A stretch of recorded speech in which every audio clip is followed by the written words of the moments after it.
Subscribe કરો અમારી news ચેનલને અને બેલ આઇકોન ક્લિક કરવાનું ભૂલતા નહીં. અતિવૃષ્ટિના કારણે ખેડૂતો પાયમાલ થઈ ગયા છે. ઉદ્યોગપતિઓનું કરોડોનું દેવું માફ કરનારી ભાજપ સરકાર હવે ખેડૂતોને સહાય ચૂકવવામાં વિલંબ કરી રહી છે. ત્યારે આજ રોજ આપ કિસાન સેલ પ્રમુખ રાજુભાઈ કરપડા તેમજ અમૃતભાઈ મકવાણા, રમેશભાઈ મેર સહિત ખૂબ જ મોટી સંખ્યામાં ખેડૂતો સુરેન્દ્રનગર જિલ્લા મથકે રજૂઆત કરવા પહોંચ્યા.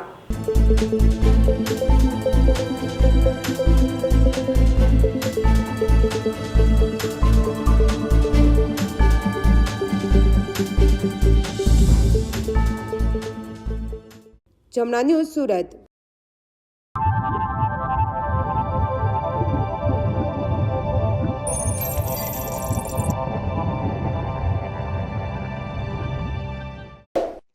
સબસ્ક્રાઇબ કરો અમારી ન્યૂઝ ચેનલને અને બેલ આઇકોન ક્લિક કરવાનું ભૂલતા નહીં.